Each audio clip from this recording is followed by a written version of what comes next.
जय श्री कृष्ण। वसुदेवसुतं देवं कंसचाणूरमर्दनं देवकी परमानंदं कृष्णं वंदे जगद्गुरुम्। तो आज हम 10वां अध्याय विभूति योग के बारे में थोड़ी चर्चा करेंगे। अब जैसे हमने पहले भी जाना कि 7वें अध्याय से लेकर 12वां अध्याय तक पूरा भक्ति प्रधान अध्याय है, वो 6 का। तो 7वें अध्याय से ही विभूति के बारे में विभूति शुरू हो जाता है। और 7वें अध्याय में 7वें श्लोक से लेके 12वें श्लोक तक भगवान ने अपनी विभूतियों का वर्णन किया है। 9वें अध्याय में भी 15वें श्लोक से लेके 19वें श्लोक तक भगवान ने अपनी विभूति बताया है। तो यहाँ भगवान अपनी विभूति इसलिए बताते हैं, जैसे पिछली बार भी कहा था कि बिनु प्रतीति होए नहीं प्रीति। अगर भक्ति दृढ़ करनी है, भगवान के प्रति प्रेम दृढ़ करना है, तो उनकी प्रतीति होनी चाहिए। तो जब तक हम भगवान को अनुभव नहीं कर पाएंगे किसी न किसी इनडायरेक्ट मेथड से, इनडायरेक्ट मेथड क्यों है वो इसमें बताया हुआ है कि इनडायरेक्ट मेथड क्यों करना चाहिए।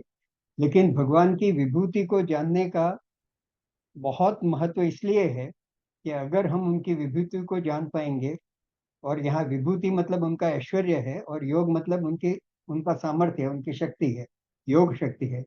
तो उसको अगर हम तत्वतः जान जाते हैं तो हमारी भक्ति दृढ़ होती है भगवान के प्रति। तो ये 10वें अध्याय में श्री भगवान उवाच, भगवान अपने आप बिना किसी अर्जुन के प्रश्न के भगवान अपने आप ही शुरू करते हैं। और पहला श्लोक है, भूय एव महाबाहो शृणु मे परमं वचः यत्ते हम प्रियमाणाय वक्ष्यामि हित काम्यया। अब ये शुरू करते हैं भूय, मतलब फिर से मैं बता रहा हूँ। मतलब आगे तो 7वें और 9वें अध्याय में तो मैंने अपनी विभूति कुछ कुछ बता दी है, लेकिन अभी आगे मैं और बताता हूँ। तो फिर से भूय एव महाबाहो, हे महाबाह, हे अर्जुन, शृणु में परमम वचः, मेरे परम वचन तू सुन। अब परम वचन का मतलब यह है कि वचन मतलब हम जो बात कहते हैं वो, तो हम भी कोई झूठ बोलना किसी को पसंद नहीं है, सत्य बात ही होती है। विज्ञान के भी जो सिद्धांत है वो सत्य होते हैं, लेकिन कुछ समय के बाद बदलते भी रहते हैं। आज हमने जो जाना, आज हमको जो सत्य लग रहा है, वो कल उसमें थोड़ा सा परिवर्तन हो सकता है। तो जो हमारे व्यवहारिक सत्य हैं, उसमें जैसे जैसे हमारा ज्ञान बढ़ता है, जैसे जैसे हमारा अनुभव बढ़ता है, वैसे वो सत्य में थोड़ा परिवर्तन हो सकता है। लेकिन ये जो परम वचन भगवान जो कह रहे हैं, परम सत्य जो कह रहे हैं, वो आज से लाखों वर्ष पूर्व भी यही सत्य था, अभी भी यही सत्य है, और लाखों वर्ष के बाद भी ये सत्य रहेगा। ये सत्य में कोई परिवर्तन नहीं होगा। तो भगवान ये कहते हैं कि मेरे ये परम वचन जो है वो सुनो। और क्यों? तो क्या, यत्ते हम प्रियमाणाय वक्ष्यामि हित काम्यया। ये कहते हैं कि ये मैं तुझको सुना रहा हूँ। अब यहाँ प्रियमाणाय, ये बहुत अच्छा विशेषण भगवान ने वो किया है। तो पहले तो भगवान ये कहते थे कि हे अर्जुन, तू मुझे प्रिय है, इसलिए मैं तेरे को ये बात कर रहा हूँ। तू मेरे को प्रिय है, तू मेरा सखा है, इसलिए मैं बात कर रहा हूँ। यहाँ भगवान ये कह रहे हैं कि मैं तुझको प्रिय हूँ, इसलिए मैं तेरे को ये बात कर रहा हूँ। प्रेम माना है मतलब कि तू मेरे को प्रेम कर रहा है, मतलब तेरे में मेरे प्रति भक्ति विकसित हुई है। तू मेरे को प्रेम करने लगा है, तू मेरे को, मैं तुझको प्रिय होने लगा हूँ, तू मेरे को बहुत प्रेम करने लगा है। इसलिए तेरे हित की कामना से वक्ष्यामि, मैं ये वचन तेरे को बता रहा हूँ। क्यों बता रहा हूँ? हित काम्य, तेरी हित की कामना के लिए मैं ये परम वचन बता रहा हूँ, क्योंकि तू मेरे से अब प्रेम करने लगा। तो इस तरह से भगवान ये शुरू करते हैं। अब दूसरे श्लोक में कहते हैं कि न मे विदुः सुरगणाः प्रभवं न महर्षयः अहमे अहमादिर ही देवानां महर्षिणाम च सर्वशः। वो कहते हैं कि न मे विदुः, मेरे को कोई नहीं जान सकता है। सुरगणा, सुरगणा है मतलब देव। प्रभवम मतलब मेरी उत्पत्ति। न मैं विदुः प्रभवम, मेरी उत्पत्ति कोई नहीं जान सकता है। न देव जान सकते हैं, न महर्षि जान सकते हैं, क्योंकि अहमादिर ही देवानाम, मैं देवों से और सभी महर्षि से सबसे मैं आदि हूँ। मेरे ऊपर कोई नहीं, मतलब मेरे से पहले कोई नहीं था, तो मैं आदि हूँ, मेरे ऊपर कोई नहीं था। इसका मतलब ये है कि मेरे बाद ही सभी की उत्पत्ति हुई है। तो जो उत्पत्ति जिनकी बाद में हुई है वो उत्पन्न करने वालों को कैसे जान सकता है? तो इस तरह से वो कहता है कि मेरे को देव या महर्षि कोई जानते नहीं है, कोई नहीं जान सकते हैं, क्योंकि मैं उन सबका आदि हूँ। अब तीसरे श्लोक में ये कहते हैं कि यो माम अजम अनादिम च वेत्तिम लोकम हेश्वरम असमूढ़ समर्थेषु पाप सर्वे सर्व पापे प्रमुच्यते। वो कहते हैं लेकिन जो मुझको अजम, मतलब जिसका जन्म नहीं हुआ है, अजन्मा, तो अजम और अनादि, और मैं पूरे लोक का महेश्वर हूँ, मतलब मैं पूरे संसार का, पूरे जगत का, पूरे ब्रह्मांड का स्वामी हूँ, ऐसा जो तत्वतः मेरे को जान लेते हैं, ऐसे असम्मूढ़, मतलब ऐसे ज्ञानी लोग इस श्लोक में सर्व पाप से मुक्त हो जाते हैं। अब ऊपर तो भगवान कहते हैं कि मेरे को देव और महर्षि भी नहीं जान सकते हैं, और यहाँ कहते हैं कि जो मेरे को अनादि हूँ, अजन्मा हूँ और लोक महेश्वर हूँ, ऐसा मेरे को तत्वतः जो जान लेता है, ऐसा ज्ञानी व्यक्ति सभी पाप से मुक्त हो जाता है। तो एक जगह बताते हैं कि कोई जान नहीं सकता है, और यहाँ कहते हैं कि जो मेरे को जान लेता है। तो यहाँ जान लेने का मतलब ये है कि उनके प्रभव को, उनकी उत्पत्ति को, उनके बारे में जानना तो बहुत मुश्किल है, लेकिन अगर, और ये कैसे जानने का वो सब ये विभूति में बताते हैं कि इस तरह से करो तो तुम वो जानोगे। लेकिन अगर यहाँ जानना मतलब बहुत श्रद्धा पूर्वक, अगर हम ये मान लें, जानना मतलब किसी किताब में पढ़ के जान लेना ऐसा नहीं, लेकिन हमारी दृढ़ श्रद्धा से हम मान लें कि ये जो ईश्वर हैं जिसके बारे में हम चर्चा कर रहे हैं, वो अजन्मा है, अनादि हैं और पूरे ब्रह्मांड के ईश्वर हैं। उनसे ही ब्रह्मांड की उत्पत्ति हुई है, उन्हीं, वही इसका धारण करते हैं, वही इसका पोषण करते हैं, और वही अविकारी और निर्विकार हैं, और सबका धारण करने वाले हैं, ऐसा अगर हम दृढ़ता पूर्वक मान लें। अब मान लेना मतलब मान लेना, श्रद्धा पूर्वक मान लेना, इसमें जानने की, हम अपनी किसी भी इंद्रिय से भगवान को नहीं जान सकते हैं। इंद्रियातीत हैं, बुद्धि गम्य नहीं है, बुद्धितीत हैं वो।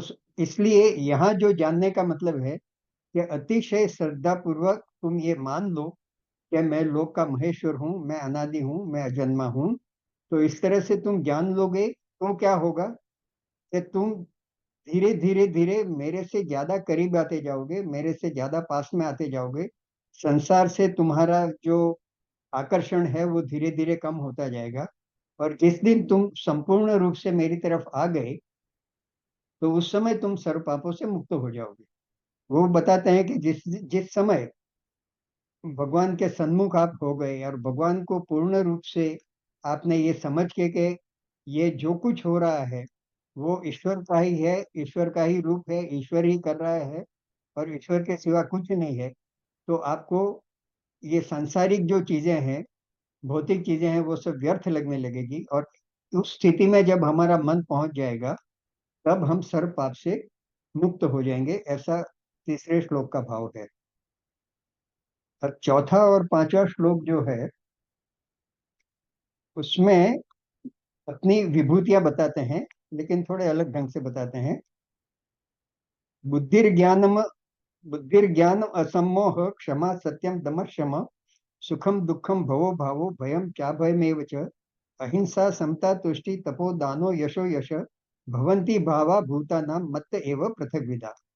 तो ये कहते हैं कि ये सब चीजें हैं, वो भाव हैं, इमोशन हैं, या ऐसे हैं जिनका जो व्यक्त नहीं है, मतलब आप उनको देख नहीं सकते हो। जैसे पहले भी हमने बताया कि कोई बुद्धिमान है, तो आप बुद्धिमान को देख सकते हो, लेकिन बुद्धिमान की बुद्धि को नहीं देख सकते हो। कोई ज्ञानवान है तो ज्ञानी को देख सकते हो, लेकिन उसके ज्ञान को नहीं देख सकते हो। तो लेकिन यही भगवान इनडायरेक्टली बता रहे हैं कि तुम जिसको नहीं देख सकते हो वो ज्यादा महत्वपूर्ण है। जो अव्यक्त है, जो व्यक्त है उसको तो ठीक है, उसका भी महत्व है, लेकिन जो अव्यक्त है वो बहुत ज्यादा महत्वपूर्ण है। और उसके हिस्सा जो अव्यक्त है उसके कारण ही व्यक्त की महत्ता है। जैसे वृक्ष और उसकी जड़ें हैं, तो जड़ें दिखती नहीं है, वृक्ष दिखता है, लेकिन जो महत्व है, जो उसका धारण और पोषण करता है, वो जड़ें हैं। तो यहाँ जो बताते हैं बुद्धि ज्ञान असमोह मतलब सम्मोह रहित, क्षमा सत्य दम क्षमा, ये सब जो है वो अपने गुण हैं। तो किसी व्यक्ति के गुण हैं वो दिखते नहीं है, जो दिखता है वो व्यक्ति दिखता है, लेकिन जो महत्वपूर्ण है वो ये सब उसके भाव हैं। एंड सुखम दुखम भवो भावो भवम भयम चा भयमेव च, भय और अभय, ये सब किसी कभी भय लगता है, कभी हम अभय हो जाते हैं, कभी भय नहीं लगता है। फिर अहिंसा समता तुष्टि तपो दानो यशो यश, ये भी सब एक प्रकार के हमारे वर्च्यूज हैं, एक प्रकार के गुण हैं। तो ये भगवान कहते हैं कि भवंती भावा भूता नाम मत एव पृथ्वीता, ये जितने भी भाव, इसमें अच्छे भी भाव हैं, बुरे भी भाव हैं, सुख भी है, दुख भी है, अहिंसा भी है, भय भी है, अभय भी है। हिंसा भी इसमें लिखा नहीं है, लेकिन जो कुछ भी जिस तरह के भाव आते हैं वो सब मेरे द्वारा ही उत्पन्न किए हुए हैं। तो जो व्यक्त है, जो अव्यक्त है, तो यहाँ भगवान तो मतलब इनकी विभूति देखोगे तो ऐसा नहीं है कि सब अच्छा अच्छा जो दिख रहा है वो मैं हूँ, अच्छा बुरा, ये जगत में जो कुछ भी है, जो कुछ भी हो रहा है, हिंसा हो रही है तो भी भगवान की वजह से हो रही है, अहिंसा हो रही है तो भी वजह से हो रही है। लेकिन भगवान बार बार ये कहते हैं कि ये सब हो रहा है वो मेरी प्रकृति के द्वारा उत्पन्न किया हुआ है, तीनों जो सत्वगुण रजोगुण तमोगुण उसका खेल है। लेकिन इसके बावजूद भी मैं निर्लिप्त हूँ, इसलिए यहाँ ये जो सब कर्म हो रहे हैं मेरे द्वारा उत्पन्न किए हुए हैं, लेकिन उसमें मैं लिप्त नहीं हूँ, मेरे को कोई कर्म बंधन नहीं लगता है। फिर अ, छठे श्लोक में कहते हैं कि ये भी उनकी बहुत बड़ी विभूति बता रहे हैं कि महर्षि सप्त, सातों महर्षि सप्त ऋषि जिसे हम कहते हैं, पूर्वे चत्वारों, मतलब उसके पहले सप्त ऋषि के पहले भी ब्रह्मा ब्रह्मा जी के चार जो मानस पुत्र हो गए थे जिनको संकादिक कहते हैं, वो चार मानस पुत्र, फिर मनवत तथा मतलब 14 मनु, ये सब भी मदभावा मानसा जाता, वो मेरे ही संकल्प से उत्पन्न हुए हैं। उन येषाम लोक इमा प्रजा, और इस संसार में जितनी भी प्रजा है, जितने भी लोग हैं, वो इनसे उत्पन्न हुए हैं, वो इनकी ही प्रजा है। तो जो 14 मनु हैं इनकी प्रजा ही ये हर प्रकार के जो जीव हैं, प्राणी हैं, मनुष्य हैं, वो सब उनकी प्रजा है। और ये सब मेरे संकल्प से ही उत्पन्न हुए हैं। तो ये भी भगवान की एक विभूति है। तो सातवें श्लोक में कहते हैं कि एताम विभूतिम योगम च मम यो वेत्ति तत्व, एताम मतलब ऊपर जो बताई हुई विभूति, मतलब यहाँ कम से कम ये चार पांच छह जो इमीडिएट अभी तीन श्लोकों में कही है, वो सब विभूति मेरी विभूति और योग मतलब मेरा ऐश्वर्य और मेरी सत्ता, मेरा सामर्थ्य, वो जो तत्वतः जान लेता है फिर से, तो विकम्पे न योगे न युज्यते नात्र संशय। अब ये क्यों जानना है, वो पहले भी कहा है कि जो मेरे को इस तरह से जान लेता है, मैं अनादि हूँ, अजन्मा हूँ, ये व्यक्ति लोक महेश्वरम, तो वो सब पाप से मुक्त हो जाता है।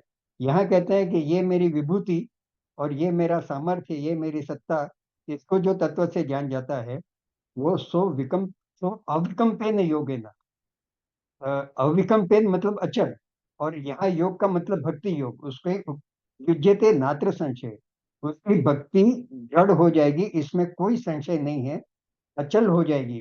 अविकम्पेन योगेन युज्यते नात्र संशय, वो कब हो जाएगी कि जब तुम मेरा ऐश्वर्य और मेरी सत्ता विभूति और मेरे योग को अच्छी तरह से जान लो।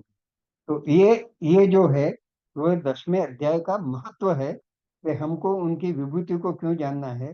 और विभूति को इसलिए जानना है कि जब तक हम भगवान का ऐश्वर्य, भगवान की जो महत्ता है भगवान का, उसको ये मतलब यही उन्होंने बताया कि ऐसे तो तुम मेरे को नहीं जान पाओगे, लेकिन जहां जहां भी तुम मेरी विभूति देखोगे।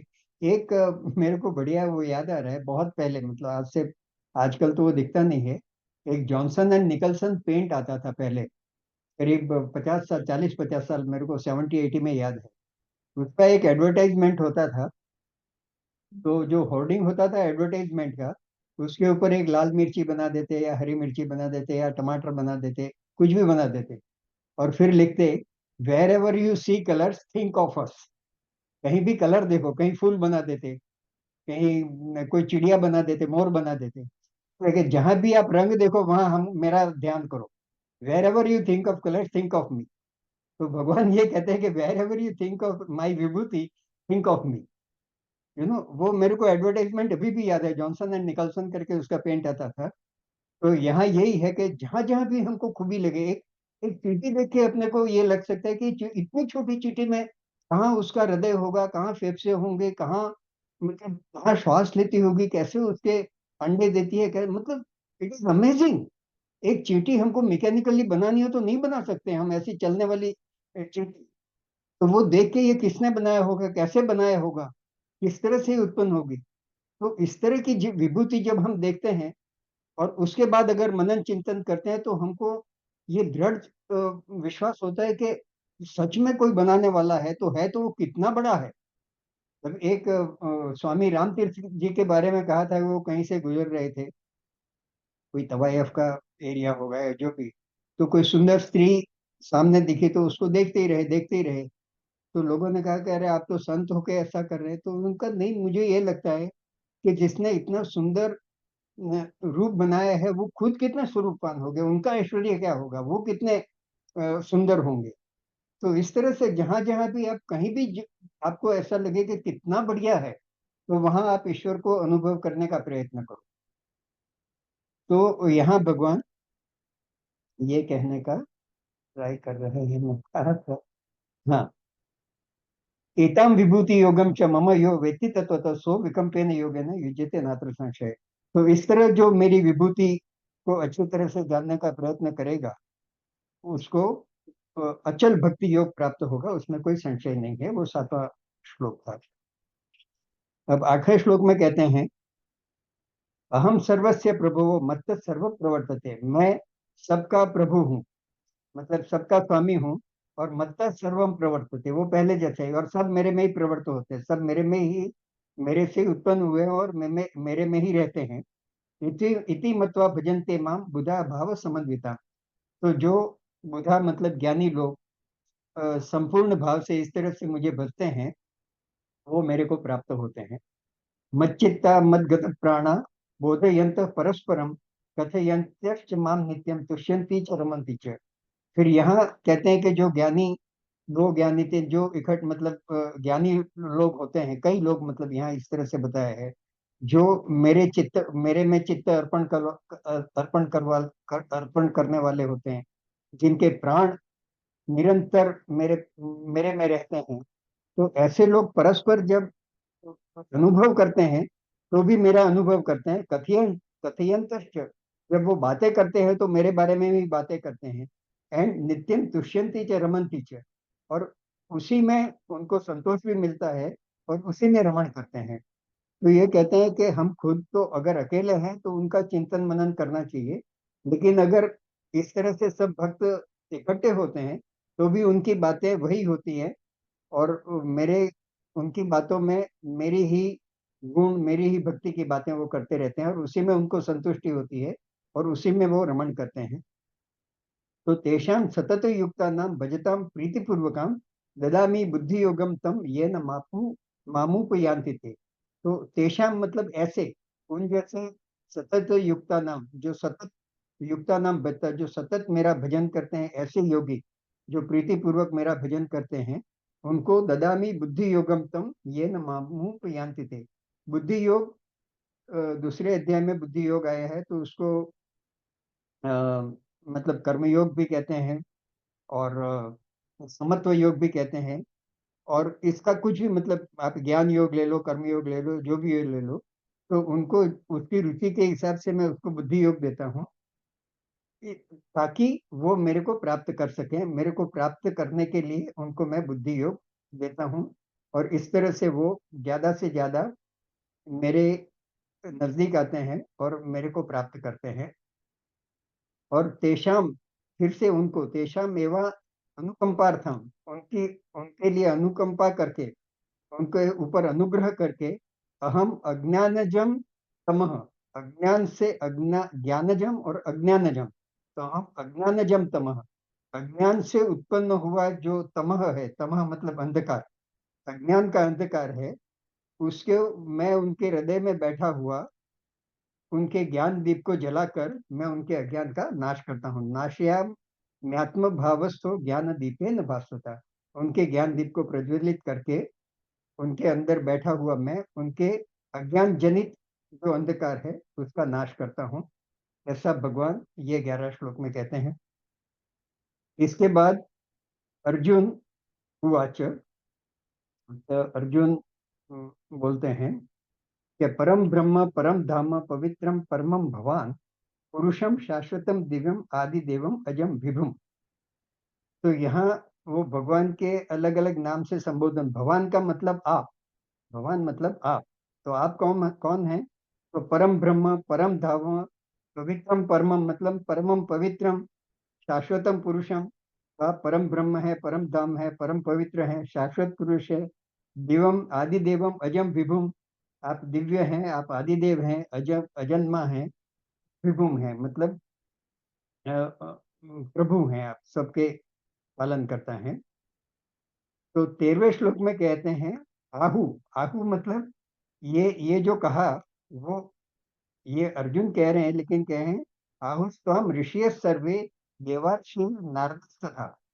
तो ये मैंने जो कहा परम ब्रह्म परम धाम पवित्रम, जो 12वें श्लोक में जो कहा वो सभी ऋषि भी कहते हैं, सर्वे ऋषि यह आहु, आहु और स्वाम मतलब आपके बारे में सभी ऋषि, देवर्षि नारद, फिर असित, असित ऋषि, असित देवल व्यास, ऐसा है। तो असित भी ऋषि है, देवल ऋषि है, व्यास ऋषि है, वो सब आपको इसी नाम से करते हैं, इसी नाम से आपका संबोधन करते हैं जो ऊपर 12वें श्लोक में बताया है। एंड स्वयं चैव ब्रविषि में, और आप स्वयं भी जब मेरे को बताते हैं तो इस नाम से आप भी अपने आप को भी इस नाम से संबोधन करते हैं। आपने जब जब भी कई बार आपने अपना मेरे को जब बताया है तो आपने इस तरह का भी बताया है। तो ये सब आपका ऐश्वर्य है, आपको इसी नाम से पुकारे जाते हैं और ये सब आपके गुण हैं। तो 14वें श्लोक में कहते हैं कि सर्वमेतद ऋतम मन्ये, ऋतम मतलब सत्य, यन्माम वदसी केशव, हे केशव आपने ये जो कुछ कहा वो मैंने संपूर्ण सत्य में मानता हूँ। सर्वमेतद, सर्व मतलब आपने जो कुछ वो एतद ऋतम मन्ये, ऋतम मतलब सत्य, इसको मैं सत्य मानता हूँ। यन्माम वदसी केशव, हे केशव आपने मेरे को जो कहा वो मैं सत्य मानता हूँ। नहीं ते भगवत व्यक्ति विदुर देवा न दानवा। अगर फिर से वो कहते हैं कि हे भगवान आपका जो ये व्यक्तित्व है, आपका जो ये ऐश्वर्य है, आपका इतने जो गुण हैं, वो मैं फिर से कहता हूँ कि वो न तो देवों को देव जान सकते हैं न दानव जान सकते हैं, और ये बिल्कुल सत्य बात है, मैं बिल्कुल इस बात से कन्विंस हूँ। तो अब क्या करने का? तो 15वें श्लोक में कहते हैं कि सत्यमेवात्मनात्मा नम वेत्थम त्वं पुरुषोत्तम भूत भावन भूतेश देव देव जगतपति। अब यहाँ भी अर्जुन भगवान को 5 संबोधन करते हैं। पुरुषोत्तम, भूत भवन मतलब सभी भूतों को उत्पन्न करने वाले, भूतेश मतलब भूत के ईश्वर, देव देव जगतपति जगत के प्रति, ये सब आप हैं। तो अब कोई आपको जान नहीं सकता है तो क्या करने का? तो त्वम स्वयमेव आत्मा आत्मा नाम वेत्थ, आप ही आपको जान सकते हैं और कोई नहीं जान सकता है, न देव जान सकते हैं न दानव जान सकते हैं। तो हे जगतपते, हे पुरुषोत्तम, सिर्फ आप ही आपको संपूर्ण रूप से जान सकते हैं। इसलिए 16वें श्लोक में कहते हैं वक्तुम अहर्षि अशेषेण दिव्या यात्म विभूय, इसलिए आपकी जो विभूति है उसका अशेषेण मतलब संपूर्ण, आपकी दिव्य विभूतियों का संपूर्ण वर्णन करने में और कहने में, अहर्षि मतलब समर्थ, आप ही समर्थ है और कोई समर्थ नहीं है, आपकी विभूति का वर्णन आपके सिवा कोई नहीं कर सकता है। इसीलिए याभिर विभूतिर भीर लोकान इमास्तम व्याप्य तिष्ठति, इसलिए आप इस श्लोक में आपकी किन किन विभूति से व्याप्य हैं और ये इस संसार में आप व्याप्य व्यापक होके स्थिर हैं, और आपकी क्या क्या विभूतियां हैं ये कहने में सिर्फ आप समर्थ हैं, इसके सिवा हमको कोई बतला नहीं सकता है। तो इसलिए कथम विद्याम अहम योगे स्वाम सदा परिचिंतयन केशु केशु च भावेषु चिंतोसी भगवन मया। इसलिए हे मेरे भगवान, और योगी योगी स्वाम, यहाँ जो योगी है वो भगवान के लिए योगेश्वर, हे योगेश्वर, हे भगवान। तो अब आप मेरे को ये बताएं कि मैं आपको आपके किन भावों से, किन किन विभूति से मैं आपका सदा चिंतन करूं, तो मैं कैसे करूं? और केशु केशु च भावेषु चिंतो से भगवन मया, मैं किन किन भावों से आपका चिंतन करूं, ये आप मेरे को बताएं, और आपके सिवाय ये बताने में कोई समर्थ नहीं है। तो विस्तरेण आत्मनो योगम विभूतिम च जनार्दनम भूयः कथे तृप्तिर्हि शृण्वतो नास्ति मे मृतम। तो इसलिए आप, हे जनार्दन, आप आपकी विभूति विस्तार से बताएं। और यहाँ पे भी भूय शब्द आया है फिर से, मतलब अभी तक आपने जो बताई वो तो ठीक है, लेकिन और आगे भी बताएं, बहुत बहुत बताएं और विस्तार से बताएं, क्योंकि तृप्तिर ही शृण्वतो नास्ति मे मृतम। आपके जो अमृत वचन हैं, आपकी विभूतियों का जो आप बताते हैं, वो ऐसे अमृत जैसे लगते हैं, अमृत वचन लगते हैं कि वो सुनकर हमको तृप्ति, मेरे को तृप्ति नहीं होती है। इसलिए मैं आपसे प्रार्थना करता हूँ कि आप आपकी विभूति का विस्तार से और भी आगे आप बताएं। इस तरह से हम अगर यहाँ 18वें श्लोक में ही पूर्ण करेंगे, और 19वें श्लोक भगवान उवाच है, वो नेक्स्ट उसमें अपन शुरू करेंगे। तो